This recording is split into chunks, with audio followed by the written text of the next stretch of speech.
walking in the wrong direction. Don't know to where I've been. Encouraged by my inhibitions. Blinded. So, another early morning start, 7 o'clock today, half an hour later than yesterday. Sailing already, as you can no doubt hear, which is cool. We're on our way from Cascais to a place, and I don't know its name, I'll write its name up at the top there. It's tucked up in the very corner, sort of below Lisbon. So we're not going into Lisbon Bay, we're going round to the next sort of capey headland thing, or the cape, along the south-facing coast, right up into the corner. There's a little anchorage that reads to be very nice up in there. So we're heading. Hazel's having a bit of trouble getting her anchor up, so I hope that works out and I don't have to go back. Obviously I will if she can't get it up, and I'll give her a hand somehow. But that ground at Cascais is known for being a bit foul, and I guess she's got snagged on something. It's a windy place. Last night we had the biggest gusts we've seen in this boat, 25 knots or so, big gusts, and up to about midnight, and then got a bit of sleep after that. But anyhow, I say, for me at least, it started very well. Of course, if I have to turn around and go back, it won't be quite such a success. But going great at the moment.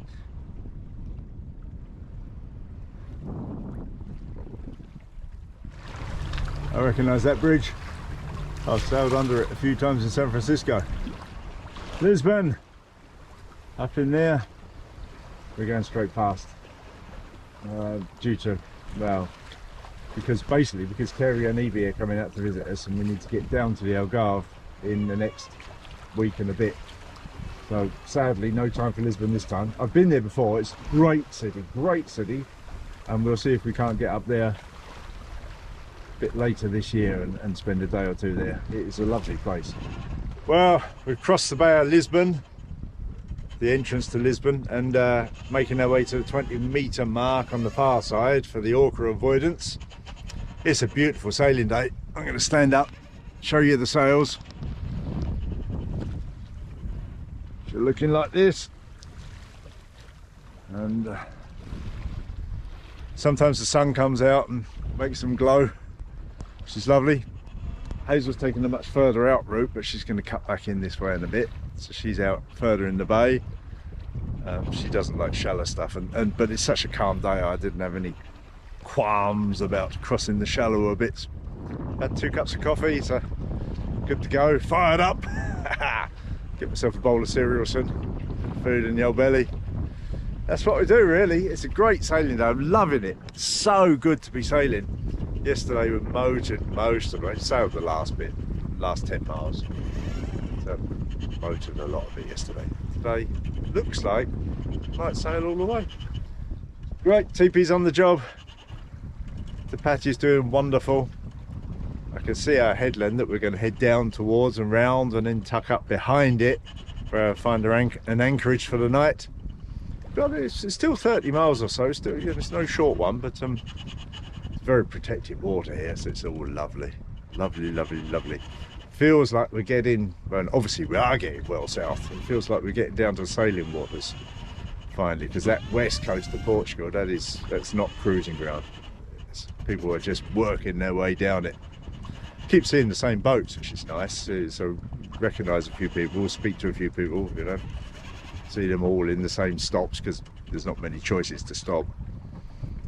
So that's nice, but we're all just working our way down. And now, once you get to here, around the corner of the Cape, so it's Cape Raso, and into this Lisbon area, now I really feel we're into a cruising area.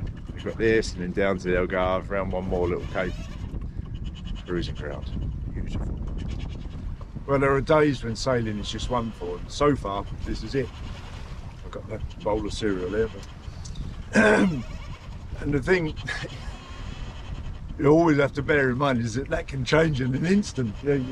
It might be wonderful all day, you might have the greatest sailing day ever, or alternative, you can get maybe up to the Cape or something, and all of a sudden the wind is whistling around there, and it all goes horribly stressful. like that. Sailing for you. But at the moment, this is truly wonderful. scooting along, making really good progress. Conditions are delightful. We're out of those big ocean rollers. Oh, so nice to be out of those. I've got my chocolate muesli.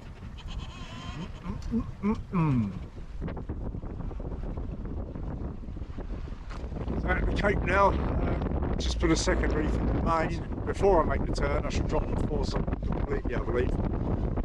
Just to be on the safe side, so I don't get overpowered. Yeah, it's really quite lively. We're doing well, but it's really quite lively. Slide down, show you the Cape. The inevitable fishing boat. Crab pots to be avoided. All the usual. Keeps you, I said earlier, on your toes.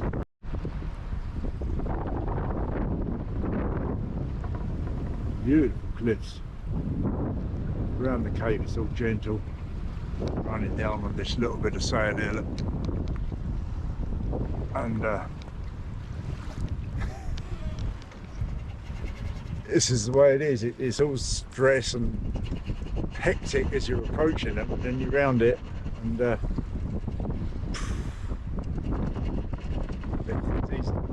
one thing I've learned is that downwind, certainly if it's gusty, this boat really does not need much sail up, but this is what I've got.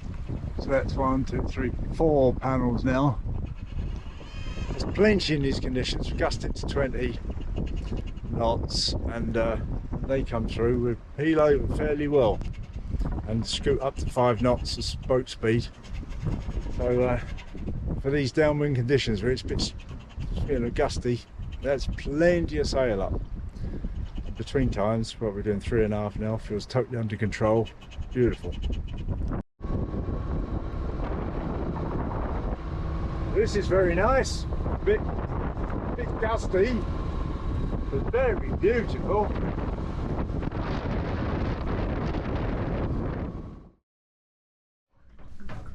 I was just laying down having a bit of a doze after a hard sail today, and I heard a shout, or 2 shouts actually. I thought, what? So I put my head out the hatch, and there's a big Portuguese fishing boat, and I thought, uh-oh, what have I done wrong?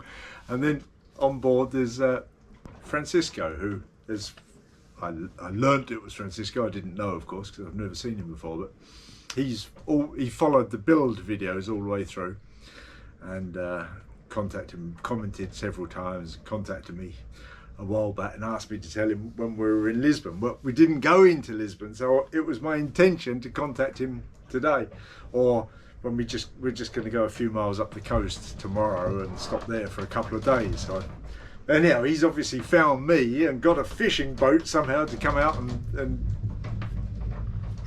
meet us, and he brought 2 lovely looking bottles of wine, a red there, which does look delightful, and this one here, which I don't know what it is, but we shall have a look.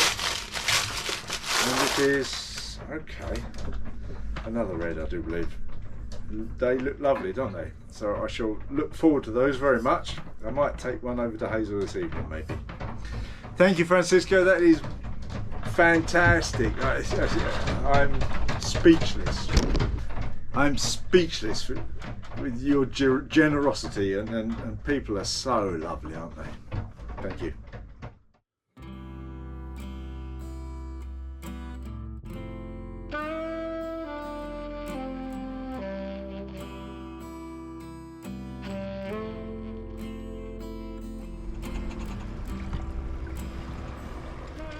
It's a glorious morning. We're underway again. Just gonna go and sit over that side. And sailing, so pretty much off the anchor. Motors, first few meters, and then got the sail up. And we're just going a short one today, which is nice because we've done the last 2 days have been quite long sails. Today a short one, just 10 miles round to tuck up into the corner. Forecast is for a couple of breezy days, and it'd be nice to tuck up in this corner. Hopefully there's a secure place to sit that out, and also puts us in a good position to go down to the next hop. From this corner we've got 3 more hops to get us down to the Algarve, which is our goal for this Portuguese section, really. I'll show you Alanya Wally over there. She is looking beautiful. She's just gently cruising along. She's making 3 and a bit knots just with that little bit of sail up. She's a marvellous boat.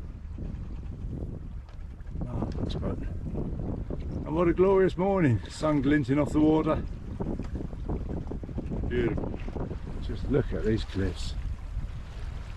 Isn't that beautiful? So we're motoring up to our anchorage now. It's pretty gnarly. We got a lot of, it's wind against tide. It's very, very short waves. They're not stunningly big, you know, half a metre at best, maybe not even that, but very short, very splashy, lots of white caps. Of course, the current's with us, so we're making decent speed through it all. Well, we've called it. Conditions are terrible. We're heading back to where we were last night, and I'm keeping this short because I need to concentrate. It's really not good. I may possibly have mentioned this before, but staying under 20 metres in some places is impossible. I'm currently in 70 metres of water, and well, with a good throw I could hit the shore from here.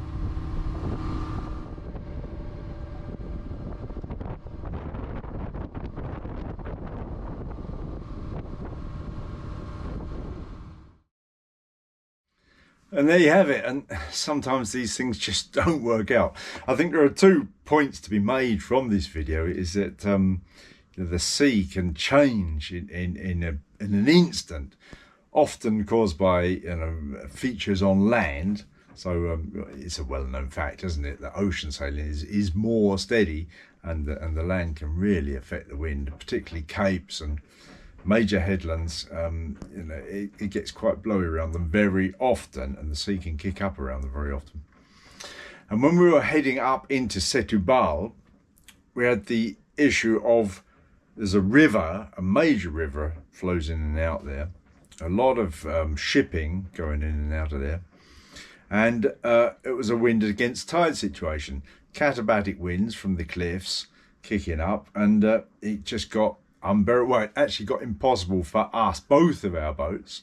Hazel has 15 horsepower motor, I have 10, and neither of our boats could make headway up that river and stay out of the shipping channel. That was our biggest concern, that we were being drifted into the shipping channel, and we really didn't want to be there. So we turned around, came back, and as soon as we got away from that area around the headland, it started to get easier going. Still had some katabatic winds coming off the cliffs, but going got distinctly better. We went back to Sesimbra, and that worked out well actually, because this is the nature of the beast, isn't it? Anchored up in Sesimbra, spent another couple of days there, went ashore, met the very wonderful Francisco again, and explored the Naval Museum, and a good look around town, had some delightful food, and that's all coming up next time. Thank you for watching. As ever, an enormous thank you goes out to the people that support this project, this video making, via Patreon and PayPal. And if you'd like to show your appreciation, chuck a couple of bucks in the kitty, buy me a beer or whatever, you know how to do it, I'm sure. Links in the description. All right, see you next time for more progress. Bye.